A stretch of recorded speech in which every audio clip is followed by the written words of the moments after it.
Bismillah. Qala al-muallifu As-Sayyid Ahmad Al-Marzuqi rahimahullahu ta'ala wa afadha alayna min nafahatihi wa barakatihi. Fallahu mawjudun qadimun baqi mukhalifun lil khalqi bil itlaqi. Fallahu maka Allah mawjudun itu mawjud, maha ada. Qadimun tiada bermula.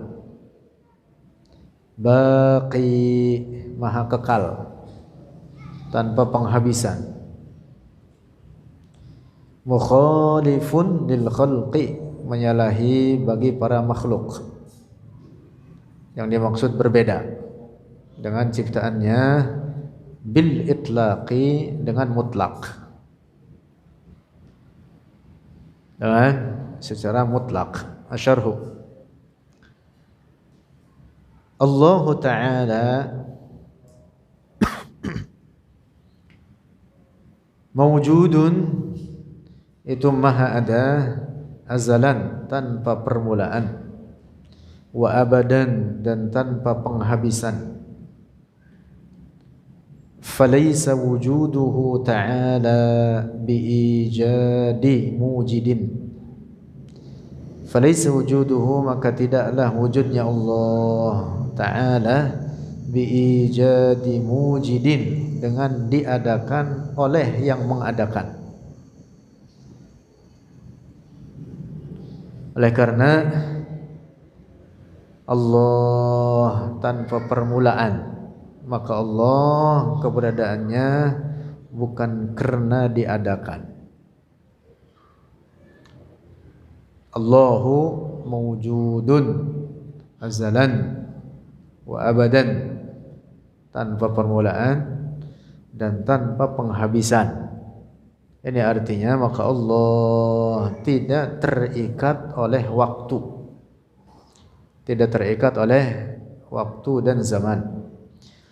Wa qad istankara ba'dun nasi, dan benar-benar telah mengingkari oleh sebagian orang qaula Allahu mawjudun, akan perkataan Allah mawjud, liqaunihi karena adanya perkataan Allah mawjud ala wazni maf'ulin, di atas wazan maf'ul. Kata mawjud itu wazannya apa? Maf'ul. Nah, ada sebagian orang mengatakan Allah tidak boleh dikatakan mawjud karena mawjud itu wazan maf'ul yang berarti objek, ma yaqa'u alaihi fi'lul fa'il. Definisi maf'ul itu apa? Sesuatu yang terjadi atasnya perbuatan si pelaku, sehingga makna mawjud artinya diadakan. Itu wazan maf'ul itu seperti itu maknanya. Al-ma' mashrub, air diminum, gitu. Misalkan lagi apa? Al-walad madrub, anak madrub artinya apa? Dipukul. Nah, demikian pula kata mawjud dari akar kata wajada yajidu, isim maf'ulnya apa? Mawjud. Sehingga maknanya kata mereka mawjud artinya diadakan. Nah, dengan alasan ini kemudian mereka mengatakan apa? Tidak boleh dikatakan bagi Allah mawjud karena berarti maknanya diadakan. Nah, ini pendapat tidak benar. Karena pengertian mawjud tidak hanya berlaku dalam makna maf'ul, dalam pengertian diadakan oleh yang mengadakan, tidak. Berikut jawabannya. Yuqalu lahu, dikatakan baginya, inna maf'ulan, sesungguhnya maf'ul, isim maf'ul, qad yutlaqu ala man lam yaqa' alaihi fi'lul ghairi. Qad yutlaqu terkadang dimaksudkan ala man lam yaqa', atas siapa yang tidak terjadi alaihi atasnya man fi'lul ghairi oleh perbuatan yang lain. Wazan maf'ul itu tidak hanya berlaku menjadi objek saja dalam bahasa Arab penggunaannya. Qala al-lughawiyyu, telah berkata oleh seorang ahli bahasa, al-Fayyumiyyu, yaitu al-Fayyumi fil Misbahi, dalam kitab Al-Misbah, yaitu Al-Misbahul Munir, mengatakan al-mawjudu khilaful ma'dum. Kata al-mawjud adalah kebalikan al-ma'dum. Al-ma'dum sama, wazan maf'ul. Tetapi dalam penggunaannya bahasa Arab tidak mesti kata ma'dum itu artinya ditiadakan, tidak. Tetapi ma'dum itu artinya tidak ada. Jadi kalau di dalam bahasa Arab dikatakan hadza syai'un ma'dum. Syai'un ma'dum, apa artinya? Sesuatu yang tidak ada, memang tidak pernah ada sebelumnya. Ini barang ketika dikatakan syai' ma'dum adalah sesuatu yang apa? Tidak ada, bukan berarti ini perkara tadinya ada kemudian ditiadakan. Enggak begitu maknanya. Tapi dalam bahasa Arab penggunaan kata ma'dum, walaupun ini juga dengan apa? Wazan maf'ul, maknanya apa? Tidak ada. Syai' ma'dum artinya sesuatu yang tidak ada, bukan sesuatu yang ditidakadakan. Nah demikian pula dengan kata mawjud. Kata mawjud itu tidak mesti maknanya diadakan, tapi maknanya apa? Ada. Makanya Al-Fayyumi mengatakan al-mawjud khilaful ma'dum. Kata mawjud itu artinya kebalikan dari al-ma'dum. Mawjud artinya ada, ma'dum artinya apa? Tidak ada. Bukan artinya mawjud ditidakadakan, lalu ma'dum artinya mawjud diadakan, lalu ma'dum ditiadakan. Enggak. Dalam bahasa Arab penggunaannya kata ma'dum artinya untuk sesuatu yang memang tidak pernah ada. Paham ini?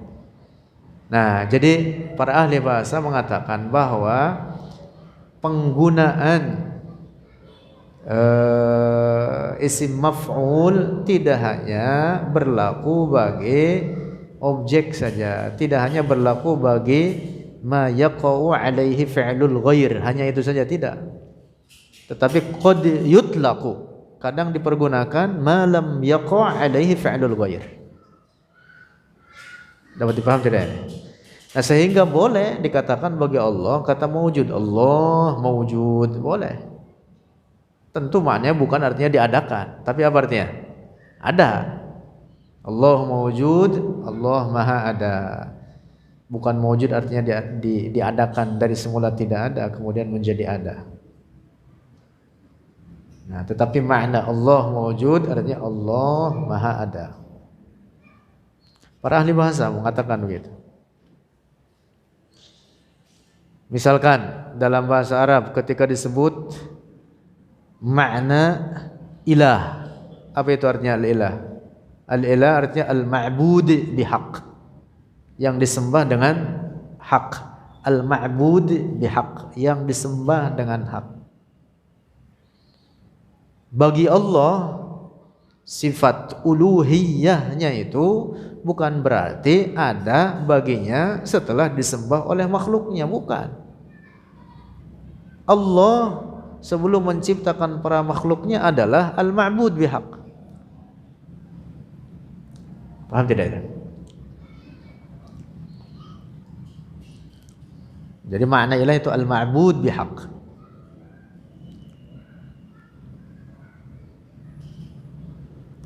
Bukan berarti nama Allah al-ma'bud bihaq atau sifat uluhiyah bagi Allah setelah Allah dituhankan oleh para hambanya, lalu kemudian disebutlah Allah sebagai al-ma'bud bihaq. Tidak. Nama Allah dan seluruh sifat-sifatnya azaliyatun abadiyah, tanpa permulaan, tanpa penghabisan.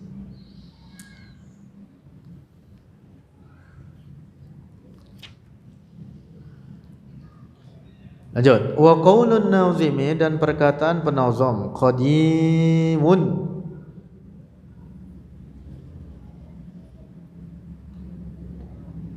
dan perkataan penazam Sayyid Ahmad Al-Marzuqi, qadimun, Ai artinya yajibu lillahi ta'ala, wajib bagi Allah Ta'ala al-qidamu, ala sifat qidam, bima'na al-azaliyati, dengan makna al-azaliyah. Apa artinya? Artinya tiada bermula.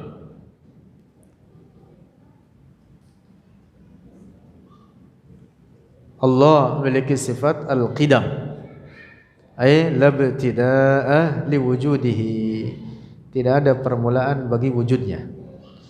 La bima'na taqadumil ahdi waz zamani, bukan dengan makna terdahulunya masa dan zaman. Kata al-qadim atau sifat qidam bagi Allah bukan dalam makna taqadumil ahdi waz zaman, bukan dalam pengertian terdahulunya masa atau zaman, tetapi makna qadim bagi Allah artinya apa? La ibtida'a li wujudihi, ada tanpa permulaan. Lianna lafzul qadimi, karena sesungguhnya lafaz qadim, wal azali dan al azali, idza utliqa, apabila dimaksudkan oleh keduanya al qadim dan al azali, ala Allah Ta'ala, atas Allah Ta'ala, kanal ma'na, adalah maknanya annahu la bidayata liwujudihi, bahwa dia Allah tidak ada permulaan bagi wujudnya. Fayuqalu, maka dikatakan Allahu azaliyun, Allahu qadimun, itu maknanya. Jadi qadim dan azali maknanya sama, la ibtida'a liwujudihi. Termasuk salah satu makna lainnya dengan makna yang sama atau kata lainnya, yaitu al-awwal pada hak Allah. Firman Allah dalam Al-Quran, huwal awwalu. Al-awwal bagi Allah yang dimaksud awwaliyah mutlaqah, artinya tanpa permulaan, sama dengan makna al-qadim dan makna al-azali. Bukan artinya makna awal bagi Allah yang paling duluan dalam keberadaannya dari semula tidak ada. Nauzubillah. Kalau begitu berarti wujudnya baharu, mustahil demikian. Tapi makna al-awwal bagi Allah adalah al-awwaliyatul mutlaqah, awal dalam makna mutlak. Apa artinya? Itu tadi, la ibtida'a li wujudihi, tidak ada permulaan bagi wujudnya. Wa idza utliqa, dan apabila dimaksudkan akan keduanya, al-qadim dan al-azali, 'ala al-makhluqi, atas makhluk, kana, maka ada keduanya, al-azali dan al-qadim, bima'na taqadumil ahdi waz zamani, dengan makna terdahulunya masa dan zaman. Jadi kata qadim kadang dipergunakan bagi makhluk, boleh dipakai pada sifat Allah al-qidam, sehingga disebutlah Allah al-qadim. Demikian pula bagi makhluk disebut qadim, tetapi dengan makna yang berbeda.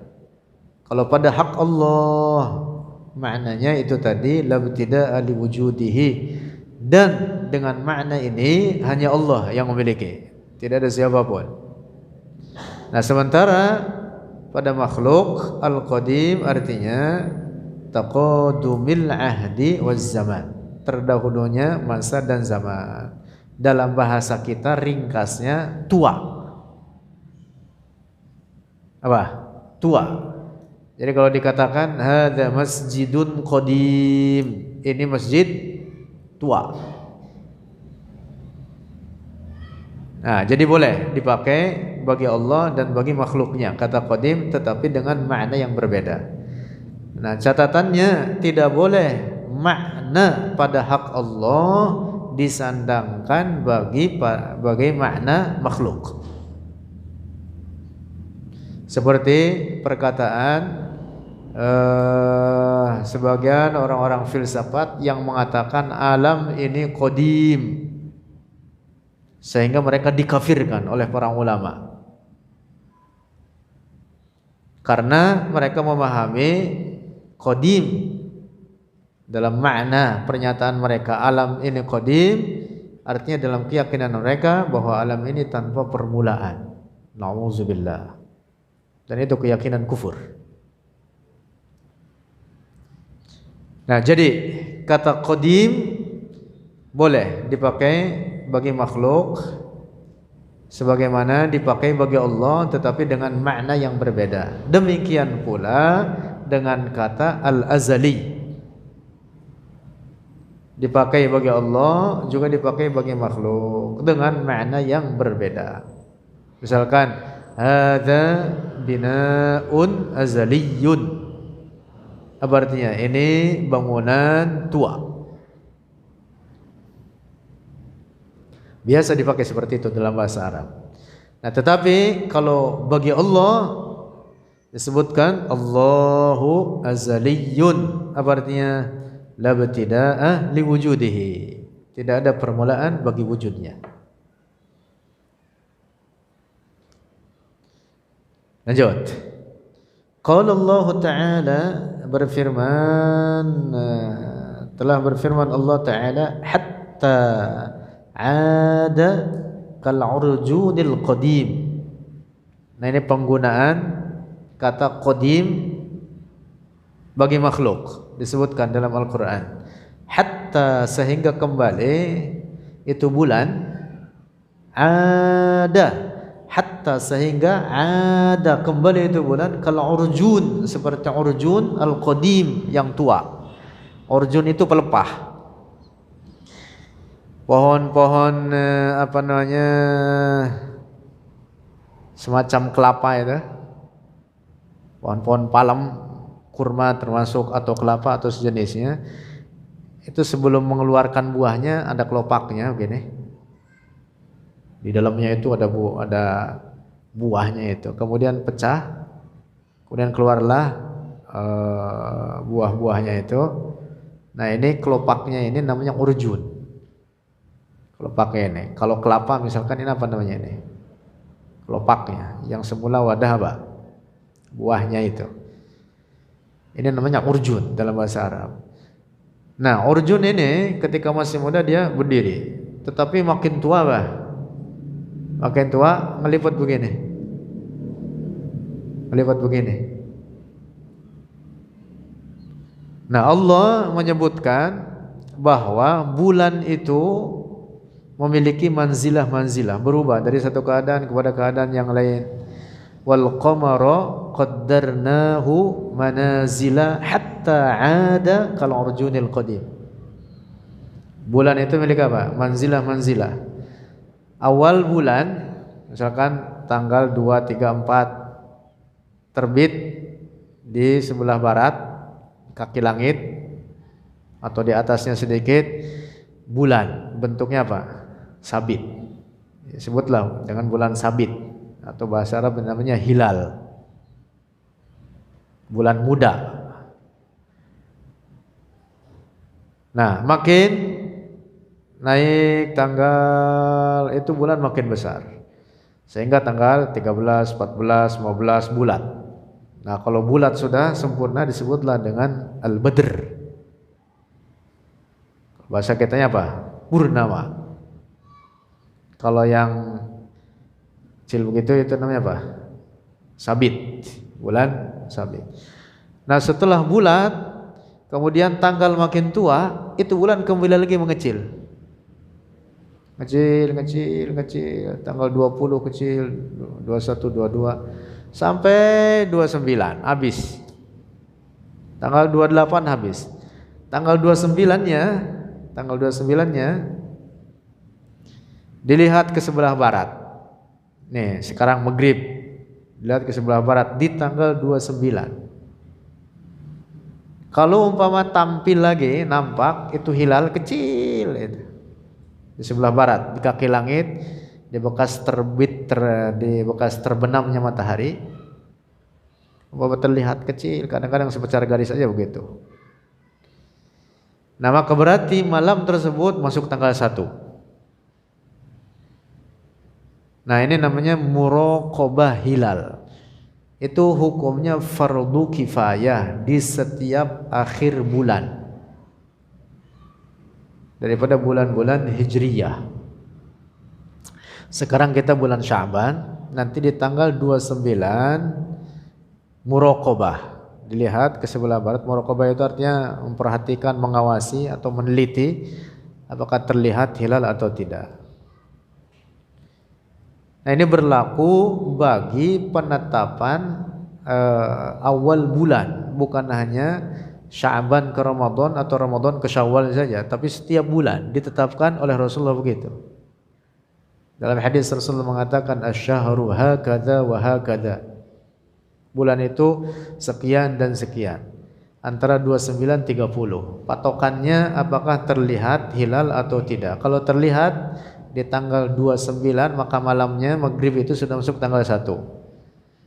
Kalau tidak terlihat, kata Rasulullah, fa in ghumma 'alaikum fa akmilu 'iddata sya'ban 30. Tapi kalau tertutup awan sehingga itu hilal tidak terlihat, maka disempurnakan hitungan bulan.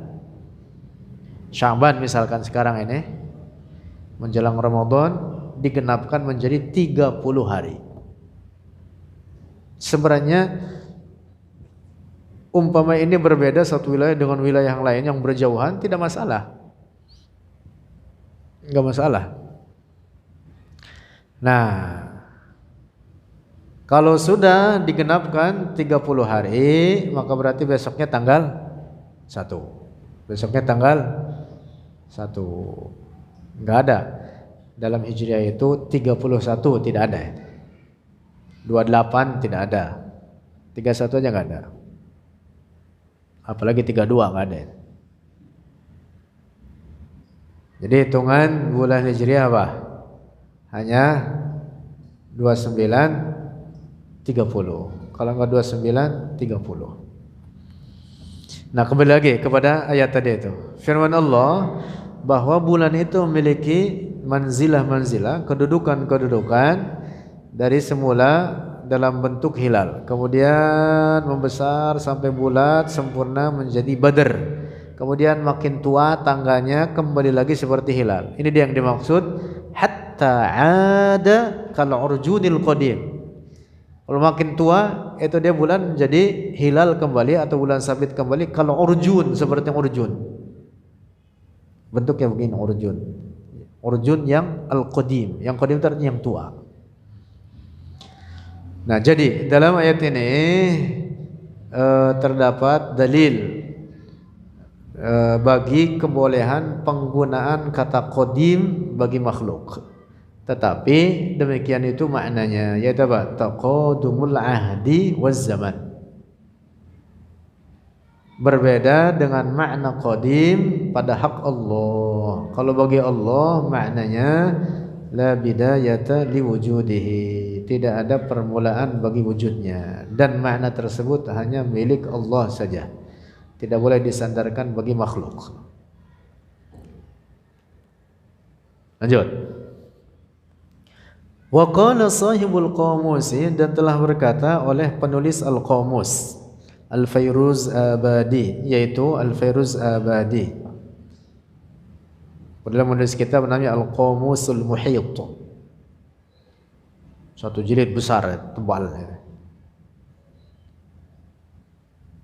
Yang kemudian kitab ini disyarah menjadi puluhan jilid oleh Al-Imam Al-Hafiz Murtadha Az-Zabidi. Syarahnya namanya Tajul Arus bi Syarhil Qamus.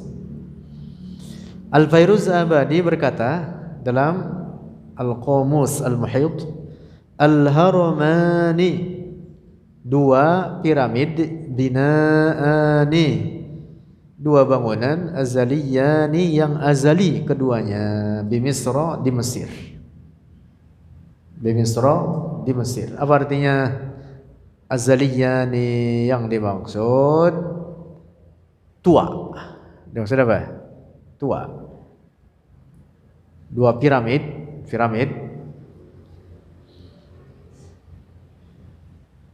itu kan bangunan tua, sampai sekarang masih ada ya.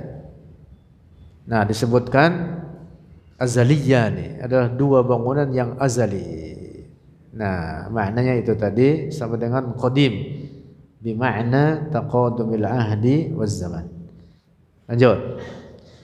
Wa qaulun nazimi, dan perkataan penazam, wal baqi, dalam bait syairnya, fallahu mawjudun qadimun baqi, ay yajibu lillahi ta'ala, artinya wajib lillahi bagi Allah ta'ala al-baqa'u, oleh sifat baqa, bima'na, dengan makna annahu, sesungguhnya dia Allah la yalhaquhu fana'un, tidak mendapati akan Allah fana'un, oleh kepunahan atau kehancuran. Nah, ini makna apa? Al-baqa bagi Allah, la yalhaquhu fana, tidak habis, tidak punah. Li'annahu, karena sesungguhnya lamma sabata wujubu qidamihi, karena sesungguhnya ketika telah benar adanya Allah, wajib oleh sifat qidamnya, aklan, secara akal, wajib lahul baqa'u, maka wajib baginya Allah al-baqa'u, sifat baqa'. Allah ada tanpa permulaan, maka secara akal wajiblah pula bahwa Allah tanpa penghabisan. Mengapa? Li'annahu law amkana, karena sungguhnya dia Allah, law amkana, jika dimungkinkan, ayyal haqqahul adamu, bila mendapati akan Allah al-adamu, oleh ketiadaan, lan tafa'anhul qidamu, maka benar-benar hilang dari Allah al-qidamu, oleh sifat qidam. Maksudnya, apabila Allah dimungkinkan punah, maka berarti Allah tidak memiliki sifat al-qidam. Kita mengatakan bahwa Allah memiliki sifat qidam tanpa permulaan, maka itu mewajibkan secara akal bahwa adanya Allah pun tanpa penghabisan. Mengapa? Karena Allah tidak terikat oleh waktu. Kalau dikatakan Allah ada tanpa permulaan, lalu kemudian ada penghabisan, lah berarti secara akal hilang pula sifat qidamnya. Nah, jadi ketetapan adanya sifat qidam bagi Allah itu mewajibkan adanya Allah juga bersifat dengan al-baqa.